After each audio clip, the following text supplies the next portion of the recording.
right, friends, welcome to episode number 467. Today's episode title, Elevate Your Economy. We have a great, insightful episode for you today. We're going to delve into something that affects each and every one of us, and that's our personal finances. Now, when we look around the world today in 2024, here I'm recording this now on the 24th of July, 2024, and we got a topsy-turvy world, right? A lot of crazy things happening. Concerns about the economy, concerns about politics, concerns about geopolitics, and there's so many things that we could focus on today. And as I was preparing for today's episode, I thought, out of all the different things that are going on, how do we really isolate what to talk about? And I recently had a discussion with one of our members that reminded me that there's so many different action steps that many of us haven't taken, that we can get distracted by what's going on around us. We can get distracted about economic predictions or political forecasts or this or that, or the latest earnings reports or whatever's happening in our lives, And in reality, there are those things that we can control, and there are those things that we can't control. And today we're going to be talking about those things that are in our control when it comes to our finances. We're going to be covering crucial strategies that really can transform how you manage, grow, and protect your wealth, no matter where you are, whether you're just starting out as you're listening to this episode today, or maybe you're looking to refine your financial strategies.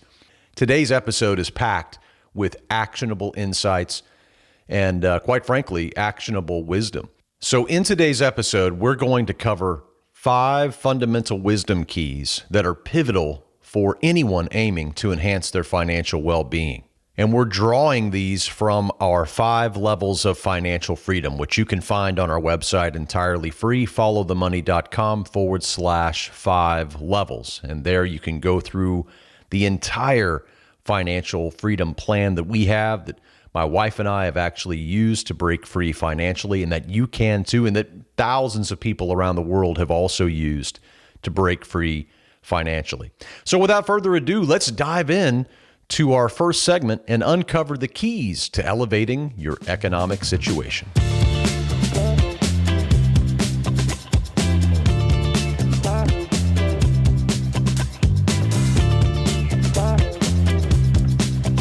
All right, friends. Well, as mentioned in today's broadcast, we're covering the 5 wisdom keys that I think that can really make a difference for you. These are drawn from our 5 levels of financial freedom, which you can find on our website. But let's kick things off with our first wisdom key, and that is to fund your freedom. That is to craft a solid savings plan.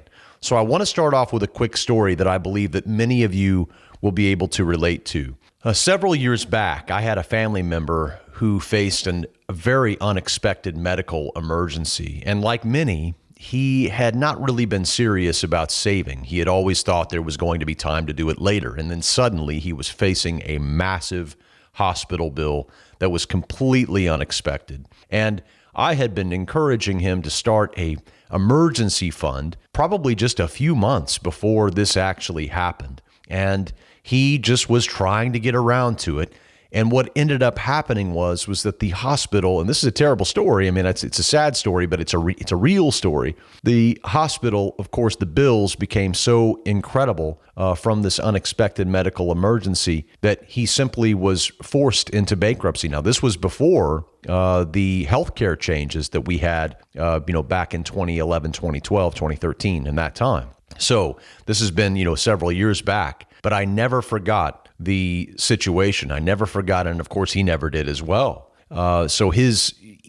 Immediately after that, he began realizing, I have got to save. I've got to, protect my finances. And this experience literally transformed his view on saving. And so, how about you? Hopefully, you haven't had that situation happen, but you have to start somewhere. And if you haven't started a solid savings plan, if you haven't started funding your freedom, things like this can happen, and they can devastate very well laid plans that you might have. So how do you start? Well, the very first thing that I always recommend for people to do is to simply begin with a percentage in mind. How much of your income If you don't have any savings right now, how much can you save right now? Is it 1%? Is it 2%? Ideally, you will be saving 15% of your income, but I realize that many people can't just immediately start there. That could be quite a sizable chunk of your income that you may rely on for other things. So I encourage you to start with simply 1% or 2% of your income and begin saving that. Where? Well, you could certainly be smart and open up a high yield savings account, right? This will be your emergency fund, and its job will be there to do what you really need it to do. So you'll want to set a rule for yourself and make this hard and fast rule that you're going to pay yourself first. Before you spend a dime on bills or on groceries or on something else, you're going to put a portion of your income, starting with whatever is manageable, even if it's just $50 or $100, but you're going to put that straight into that account.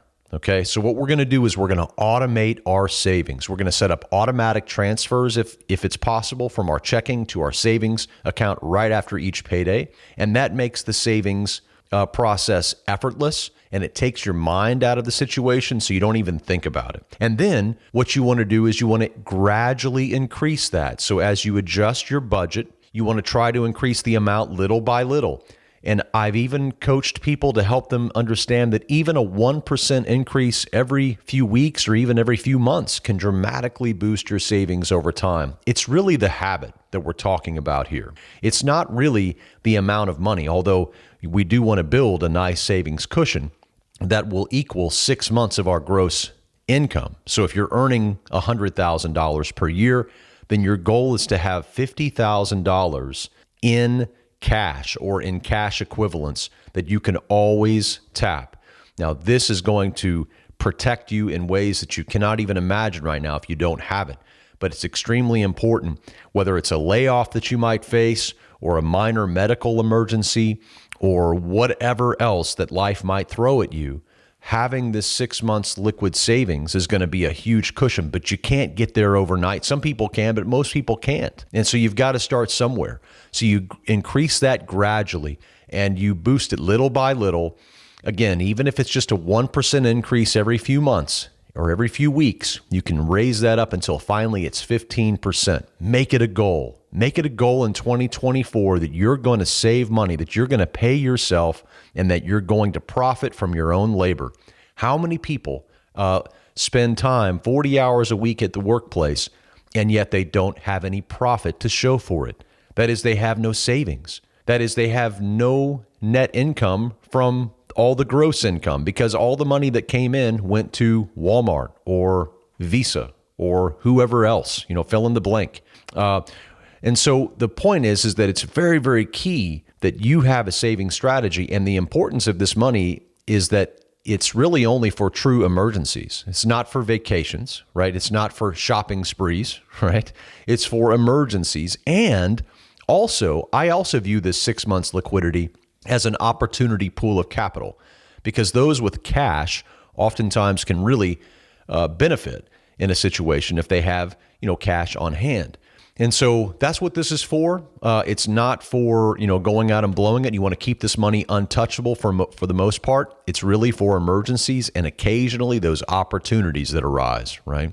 And that's how you begin building a financial buffer that not only protects you, but also provides peace of mind. I can't tell you how good it feels. And of course, you would know if you have savings, you know how good it feels if you have money in the bank and you don't have to whip out the Visa card every time you get a flat tire or every time there's a dental, emergency, you get a cavity or something, or the kids get a cavity and you got to pay for it, right? Instead of whipping out the Visa because you don't have any money, you have money in the bank. So begin small, be consistent, watch that fund grow. And remember, it's not about how much you start with. It's about starting the whole process and making it a habit.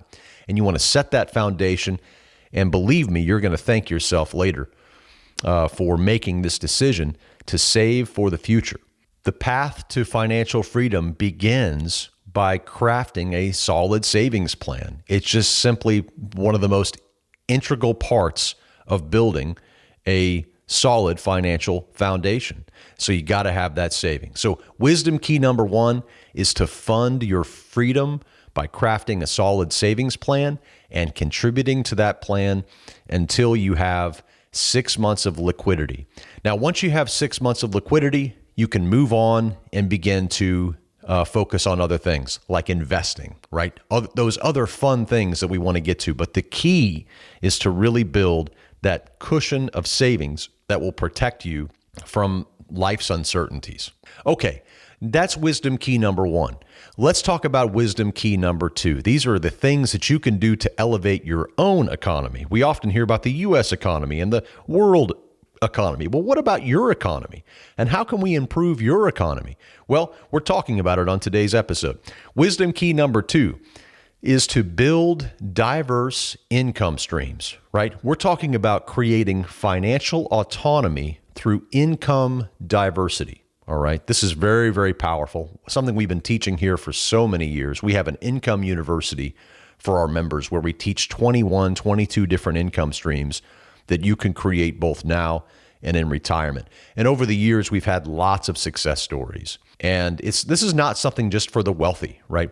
Creating diverse income streams or multiple income streams from different sources is for anyone who's looking to secure their financial future, right? So it's not just for Mr. Big Bucks, right? It is for everybody. Let me tell you about Sarah.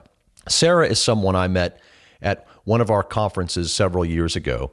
And she was working a typical 9-to-5 job, but she was worried. She came to me and said she was worried about, what would happen if she lost her job. At that time, the economy was a little skittish, and she wasn't sure, if she was going to be able to keep her job. So I encouraged her to, investigate her passions and to find the things that she really enjoyed. She immediately talked about photography and graphic design. She was very good at graphic design, still is, and she decided to turn that into a side hustle. And initially, Sarah was just trying to get a few clients. But if you fast forward to today, Sarah has developed not only a steady stream of income from acquiring many clients because she's so talented, but so too, it's given her extra income that she's able to save and invest, quite frankly, which has been very good for her. But also, it allows her to fall back upon photography and graphic design if her main job ever falls through. Now, Sarah's story is not unique, but it's powerful because it shows that with a little bit of passion and perseverance and inquisitiveness and curiosity and a desire to learn and coachability, that anyone can create a new income stream, right? Anyone. In fact, we've seen it so many times here over the years where individuals will come to us and they say, I've got some savings, I'm investing. Well, what's next? Well, you need to develop multiple streams of income, right? It's a very powerful strategy that will really help you on your path to financial freedom. Right? Very difficult to be free when you have one income stream because that one income stream may or may not be there. So it's very important to develop multiple income streams from diverse sources. So how can you get started here? Well, let's first identify your skills or your passions, right? Sometimes your passions aren't going to make you any money, and we just have to admit it, right? Sometimes you'll have to develop a new skill. But think about what you're good at, or think about what you enjoy doing. And then can these skills that you have, or these skills that you enjoy, can they be turned into a service or product? Well, for Sarah, it was photography. She had a great eye. She loved taking photos, and she was also very good with graphic design. She was very good with the Adobe tools. And so, for you, it might be tutoring. Maybe you're very good at a particular academic skill, or maybe crafting. Maybe you're very handy when it comes to crafts, or maybe even freelance writing, although that's become a bit more challenging in our world of generative AI. But nonetheless, there are many different areas that you can get into that will create an income for you. And again, don't try to start too big. Start small, but start now, right? Start small, but start now. Begin in a way that demands minimal initial investment. Really bootstrap this. Don't try to, create everything from the beginning. Just use the resources that you already have and then grow from there. So Sarah started with a camera that she already owned, and she already had some software for graphic design. And she also eventually began to add other things to her, photography business, and but only as she began to make money. And she only upgraded once she started earning some regular income. Now, in our online world, you can leverage platforms online like Etsy for crafts or Upwork for freelancing or even Fiverr for freelancing, or you can even use Airbnb if you have a space to rent. I mean, there's so many different ideas. If I was getting started today versus when I got started, it's simply amazing. Whenever I was younger, I started an Amazon book business. Amazon allowed you to, I saw there on Amazon.com, it said, sell yours here. This is way back. I mean, this is early 2000s, late 1990s, early 2000s. And it said, there's a button that said, sell yours here on any kind of product. And I said, what's this? I clicked on it and it says, if you have a used version of this book, you can sell it. And Amazon took a little fee. And I said, no kidding. So I started finding things at garage sales and thrift stores. And then I started, getting really serious about it and started making really good money online. And again, this was just somebody who was just kicking around, right? So in other words, there's plenty of opportunity. There's so much opportunity to generate multiple income streams. It will make your head spin. It's incredible. So you want to be able to leverage these platforms out there that'll give you access to a vast market without the need for heavy marketing expenses. You really shouldn't have to market based upon all the different online platforms that already exist, right? And then you want to network and market yourself. Tell your friends, tell your family, tell your coworkers about your services, and use social media to reach a wider audience. Word of mouth is powerful and it's free. And as you start to earn this income, reinvest a portion back into your business to help it grow, right? This could help upgrade your equipment or invest in marketing or take a course to enhance your skills or whatever it is, but keep investing in yourself.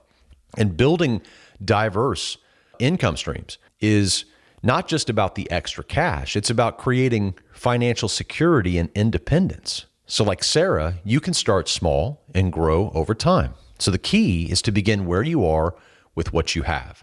Every additional stream of income makes your financial foundation that much stronger. Remember, the journey to financial autonomy begins with the first step, and it really requires diverse income streams, income diversity.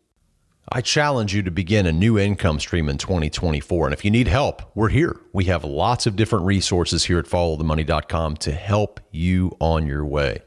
Okay, let's get into one more wisdom key before we take a break, and then we'll come back and discuss the other two ideas. So let's conclude this segment with wisdom key number 3, shield your success. Shield your success. What are we talking about here? This third key is about protecting what you've worked so hard for.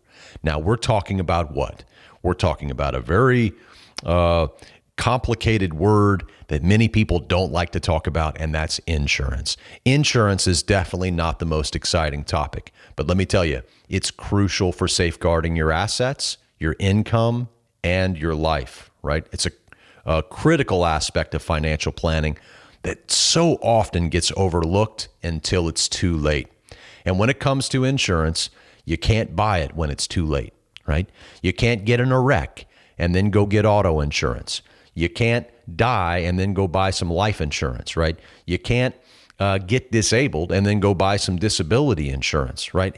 You have to do it before you need it. And that's what makes insurance sometimes aggravating, is that you have to buy it before you need it. And that seems counterintuitive to many people, but it's vital for your financial foundation, literally, but also for your financial future.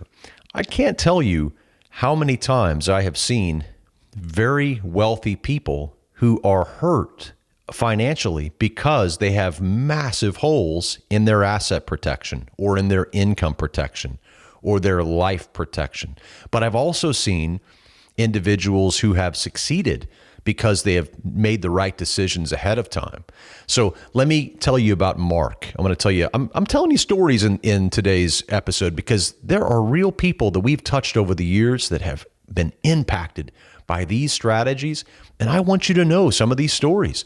There's incredible stories we've seen. And I want to tell you about Mark. He's a hardworking dentist. He was a hardworking dentist. He's still alive. But at the time I met him, he had a thriving practice. And I had just met Mark a few years before he suffered from a car accident that permanently left him unable to use his right hand for work. Now, thankfully, Mark had the foresight to invest in a comprehensive disability insurance plan. And I was working at a financial advising company at the time, and we had helped him set this up. And Mark had, realized he needed disability. He had disability from another insurance company. I was talking with him. I was showing him some of the different things we offered. And Mark decided to go very wisely with his own occupation disability plan versus the any occupation. And I don't want to get too geeky, but basically what that means is that under the own occupation standard of disability, a person is considered disabled if they're no longer able to perform their duties in the job that they were working in the time that they became disabled. Now, that is a better plan than what we would call an any occupation disability plan, which would mean that, Mark, had he lost the use of his right hand, they say, well, he can go teach. You don't need your right hand to teach, or you don't need your right hand to go do this job. And so, in other words, it would have forced him to do something else, and he really wouldn't have received much in the way of disability income. But because he had chosen he had chosen a great plan, it put him in a situation where he was able to not only maintain his lifestyle and cover the business expenses without draining his savings, he was receiving a tax-free income, a very high tax-free income that was, not the entire amount that he was making, but very close to it. And it allowed him to be able to sell the practice. And it could have been a financial disaster had he not had the foresight to make this decision. Nobody expects to be in a car accident that causes them to lose their hands. I mean, their ability to use their hands. No one gets up in the morning and thinks that's going to happen to them, but things happen. And he had invested so much money into his education and into his practice that it would have simply been a financial disaster had he not had protection for his income. And so Mark's experience shows the importance of being proactive about protection, right? Whether it's your health, whether it's your income, whether it's your property, the right insurance serves as a financial safety net. So how can you implement step number 3 here, wisdom key number 3? Well, the first thing you want to do is you want to assess your needs, right? Take stock of the major risks. Are you a business owner like Mark, or do you have dependents relying upon your income? Make a list of potential risks in your personal and professional life. This is the great place to begin. Many of you probably already have coverage, but you might want to re-examine it. Is it proper? You want to research those coverage options and understand the different types of insurance that are available. Health insurance and life insurance and disability and property and liability. All of these have a different purpose, and choosing the right mix is absolutely crucial. I obtained my life and health insurance license. I guess it's been about 15 years ago, maybe even more. It's actually been 16 years ago whenever I got my license. And I just can't tell you the number of stories I've seen, both very good and also very bad, things that I've learned and people I've tried to help. It's just been a very eye-opening experience. And so it's a complex topic. Insurance is complex. You really want to consult with an insurance professional who can really provide you with insights that are tailored to your specific circumstances, right? They can help that you're ensure that you're not overpaying, but you're still well protected. That's very vital. And as your life changes, of course, so do your insurance needs. So you want to have regular reviews, at least annually, to make sure that your coverage is still relevant, that you're not overpaying for things that you don't need. And also just as your personal and professional situations evolve, right? And also educate yourself. Read the fine print, or have somebody who can do that, maybe an attorney or something, to understand what's covered and what's not. This knowledge can save you from unexpected surprises during critical times in your life. And so proper protection is not just about, paying premiums. It's about peace of mind. It's about financial stability. So by following these steps, you can shield your success. You're working hard for the things that you do. You work hard every day to protect your family and to, put food on the table and to grow your business or grow it professionally in your job. You're working hard, and it's vital that you shield your success effectively and ensure that no matter what happens, your finances and your family's future are secure. Well, as you can tell, I'm a big believer in the importance of asset, income, and life protection. Offense will fill up a stadium, right? A good offense will fill up the stadium, but a good defense wins championships. It's vital that you have a strong financial defense, not just a great offense. All right, so we've covered 3 very powerful wisdom keys so far in today's broadcast. Wisdom key number 1, fund your freedom, right? Create that solid savings plan. Wisdom key number 2 was to build diverse income streams, to create that financial autonomy through income diversity. And then we talked about wisdom key number 3, shield your success by choosing the right asset, income, and life protection, and to review it regularly. All right, friends, let's take a quick break. And when we return, we're going to talk about the final 2 wisdom keys. I'm very excited about them. I hope you stick around. Hold tight. We'll be right back.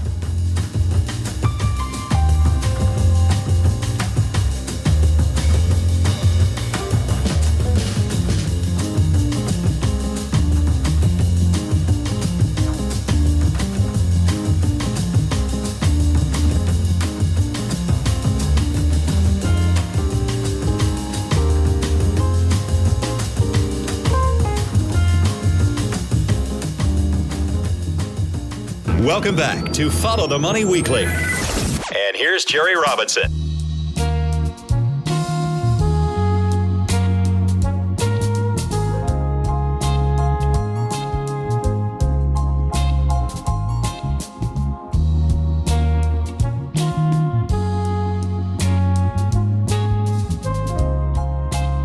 All right, friends, welcome back to one of the longest running personal finance podcasts anywhere.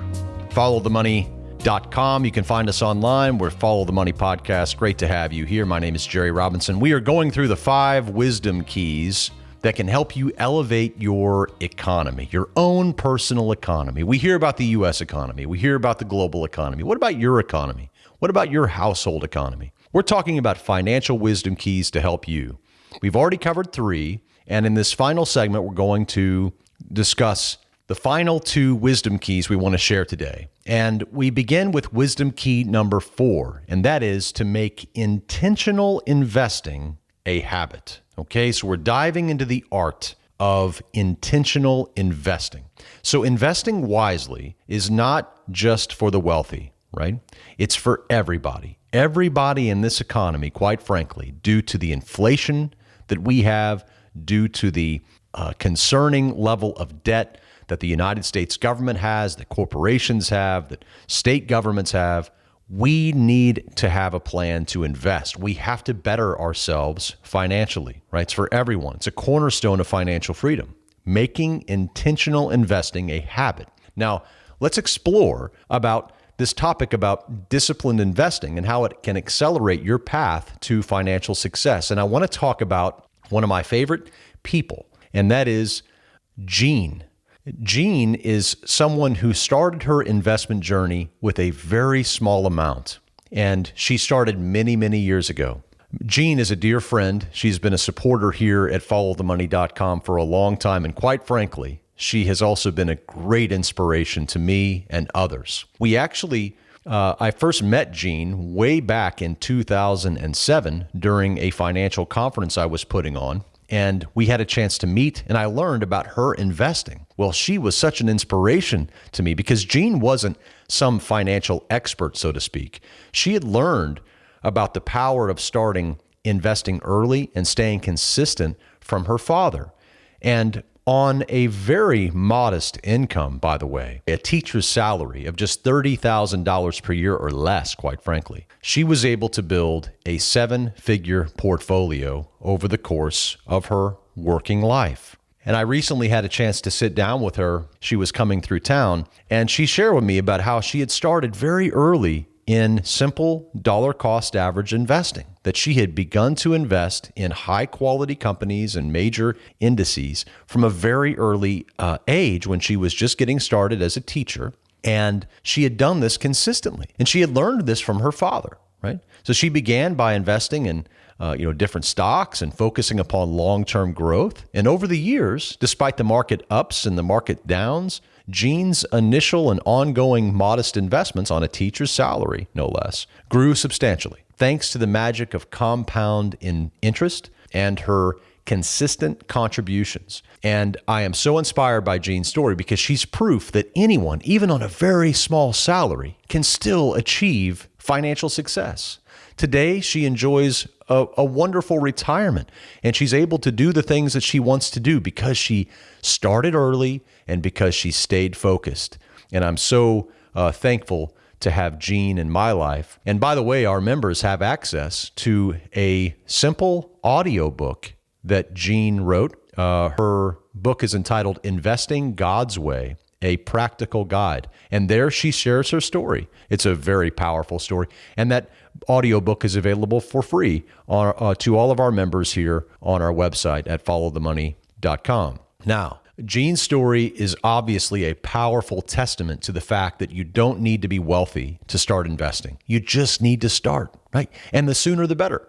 And here's how you can make intentional investing a part of your financial routine. The very first thing to do is to start small, but start now. So you want to open an investment account if you don't already have one, and begin with whatever amount that you can afford. Even if it's just as little as $50 per month, the key is to get into the habit. And we've talked about the habit of investing. In fact, we have an episode we did in the past on this broadcast called The Habit of Investing. I encourage you to check it out, a very powerful episode where we talk about creating this habit of investing. But begin with whatever amount you can afford. The key is to get into the habit and then to automate those investments. Set up automatic transfers to your investment account. Automate your investments to help eliminate the temptation to spend that money elsewhere and to ensure that you remain consistent regardless of market conditions. You know, here at Follow the Money, we teach our members how we do a dollar cost average every single Friday. So every Friday, we will dollar cost average into our favorite stocks, favorite cryptocurrencies, and other things.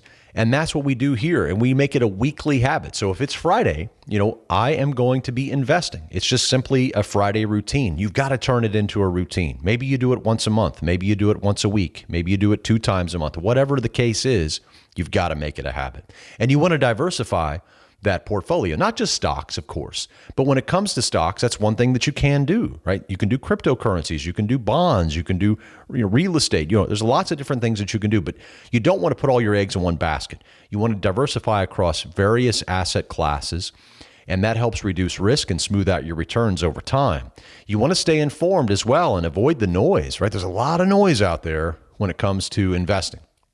The key is to educate yourself about the basics of investing and not to get swayed by short-term market fluctuations and especially the media hype that surrounds them. Instead, you want to focus upon long-term trends and solid fundamentals. And you really want to review and adjust your investments regularly. So at least once a year, you want to review your investment portfolio to align it with your current financial goals and life changes. This means you might be rebalancing your assets to maintain your desired level of risk. For us, we do that on a quarterly basis. We adjust our DCA strategy. Sometimes we don't make any changes, but we review it every 3 months. And then we'll typically, at that time decide, what are we going to change here? Are we going to tweak anything? So remember, investing is not just about, growing wealth. It's about adopting a discipline in your life, a disciplined approach that aligns with your financial goals. And your risk tolerance, too. You got to keep that in mind. What age are you? If you're in your 60s, you're going to have a different risk tolerance than if you're in your 20s. But the key is to start today and to stay the course. And I promise you, you will be amazed at what you can achieve over time. Jean is a perfect example of someone who took good advice and ran with it and was consistent with it. And now she eats the fruit of that financial wisdom. Now you can too, but you've got to get started today. Start small, but start now. Now let's move into our final wisdom key of today's broadcast, and that's wisdom key number 5, drawn from our 5 levels of financial freedom, and that is to craft your financial legacy, to plan beyond your lifetime. And let's consider how to craft your financial legacy. We're talking about setting up a future that reflects your values and supports your loved ones long after you're gone. And this is a topic that many people shy away from, similar to insurance, because it requires them to think about their mortality. And no one likes to think about that, obviously. No one wants to wake up in the morning and think about how one day they won't be here anymore. It's a very tough topic, but it's crucial for you to think through these things now so that you will have true financial peace of mind. So how can you plan for the future? And how can you make an enduring impact with what you have been given, the things that you've been given to steward in your life? How can you compound those? How can you magnify those and make those something that blesses other people as well? Well, I'll just tell you a quick story about Thomas. Now, Thomas was an early client of mine many years ago who understood the value of forward thinking. And Thomas came from a pretty humble beginning. He worked diligently to build what I would say is a pretty substantial estate, especially for his background and for his family. He was really pretty ahead of the game. And he was very passionate whenever we spoke about ensuring that his wealth served his family and supported his charitable interest long after he was gone. And so, through the help of other people, I was able to bring in estate planners, and we were able to help Thomas set up a charitable remainder trust that helped minimize taxes. It protected his assets, and it was used not only to provide him with a steady stream of lifetime income, but also allowed him to fund educational scholarships for underprivileged youth. That was something that he had told me from the very beginning that he had long dreamed about. And so he had a proactive approach. He came in, he was looking to create a legacy. He wanted to create a lifetime income for himself. He had some substantial assets that he was able to put into this trust that would then pay him. And he also didn't want just his own family to benefit. He wanted to help underprivileged young kids who were very similar to him. When he was growing up, he had been underprivileged as well, and he wanted to give back. It blessed me so much. And it made me, view Thomas in a new way after I saw how he was viewing things. And he actually helped change me.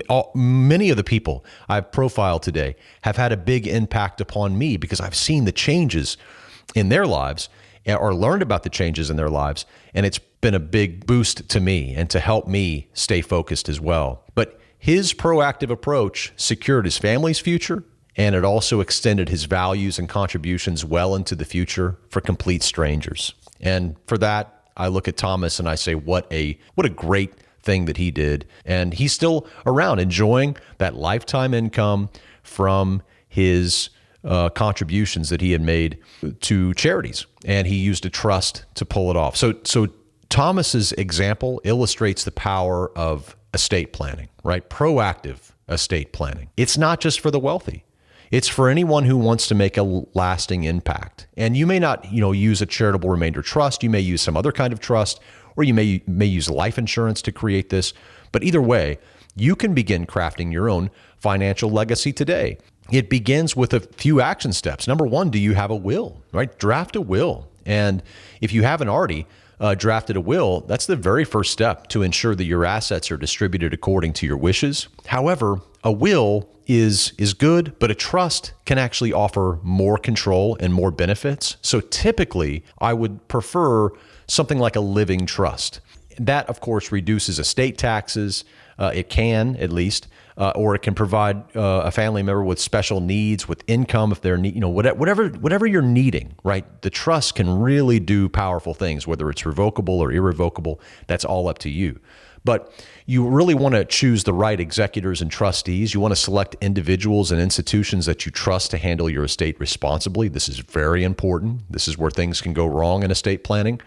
Those roles of trustees and executors are pivotal, and they require honesty. They also require financial acumen. So you want to choose somebody in your family who you trust, to have wise financial decisions, to make wise financial decisions. You also need to make regular updates. Don't set your estate plan and then just assume that it's over. Life changes, marriages, divorces, births, deaths. These can all affect your estate plans. So you want to review and update your documents regularly, maybe once a year. You just review, make sure your beneficiaries are correct, make sure that any major life changes or adjustments in your financial situation have been taken into consideration. And then, of course, consider incorporating charitable giving. If you have causes or organizations that you're passionate about, consider how you can support them through your estate. Just as Thomas had done, this can be a fulfilling way to leave a lasting impact. And transparency is key. You really want to educate your heirs. This is a really touchy topic, but I've found that it's very, very important. So many times an individual will pass away and that they leave their family with a whole bunch of problems. I mean, quite frankly, and they didn't mean to. It was just because they didn't discuss things and they didn't, explain. One perfect example was one of our members probably many months ago, maybe a couple of years ago, had passed away. He had bought Bitcoin and some other things and put it on a hardware wallet, but he had locked that hardware wallet down with a code and nobody knew how to get into it. There was a password they had to use and they couldn't get into the hardware wallet. So he had bought this crypto, Bitcoin and Ethereum and other things. He had done right. He had put it in cold storage and everything, but he didn't tell his wife. He didn't tell his kids. He didn't explain to them. Of course, probably he didn't expect to pass away, which is how most of us are. We don't think about it.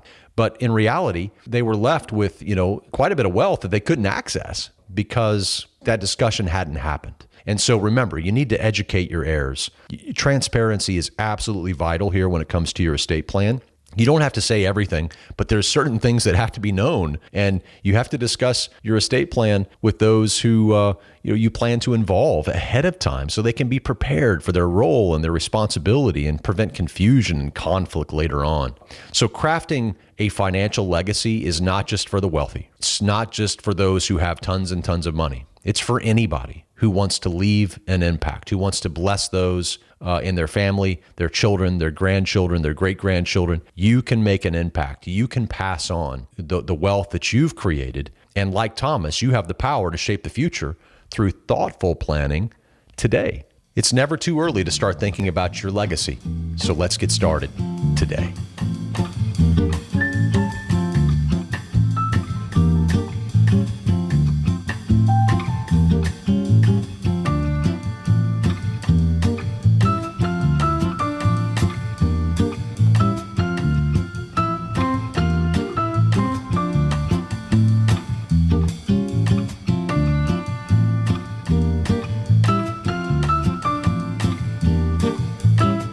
All right, welcome back, friends, to the final moments of today's broadcast. And as we wrap up today's journey through these 5 wisdom keys to transform your personal finances and elevate your economy, I hope you found some actionable insights and inspiration to apply in your own life. We've discussed everything from saving diligently to investing wisely, and now it's time to tie it all together. In today's episode, we explored how a well-structured financial plan is not just about accumulating wealth. It's about creating a life of freedom and fulfillment. We talked about the importance of diversifying income streams and protecting those things that matter. We ultimately talked about building a legacy that transcends money itself, that transcends monetary values. And each key we've discussed is a stepping stone towards not just financial independence, but financial wisdom. Now remember, managing your finances wisely is not just a path to wealth. It's a journey towards understanding what truly matters in life. It's about making choices that reflect your values and priorities. You want to make smarter financial decisions. We all do. But we want to strive to simplify our desires and focus on what really genuinely enriches our lives. That's where we'll find the most happiness. And this brings me to a profound thought by the ancient philosopher Epictetus, who said, "Wealth consists not in having great possessions, but in having few wants." Now, that's a powerful reminder that true wealth isn't measured by the assets we accumulate, but by the simplicity of our needs and the richness of our contentment. We live in a world that equates success with excess, and it's crucial to redefine what wealth means to us personally. We need to challenge ourselves to find satisfaction not in the quantity of our possessions, but in the quality of our daily experiences and in our relationships. By focusing upon what we truly need, we free ourselves to pursue what we genuinely want, a life of purpose, of peace, and prosperity. And that's just something to think about. Well, friends, I want to thank you for joining me on today's episode, Elevate Your Economy. I hope this episode has inspired you to take control of your financial life and to think more deeply about what wealth really means to you. And if you found value in our discussion today, please share this podcast with friends and family who might also benefit. And don't forget to subscribe for more insights on how to transform your personal finances and elevate your own economy. You can find us on all major streaming platforms. The Follow the Money podcast is also available on our website, followthemoney.com. diversifying.com. Well, friends, until next time, keep investing in yourself, keep planning wisely, and keep pursuing a life of wisdom that will pay you great dividends, both now and in the future. And remember, when you want the truth about the global economy, just follow the money. Have a safe and prosperous week, and we'll see you right back here next time. Until then, God bless.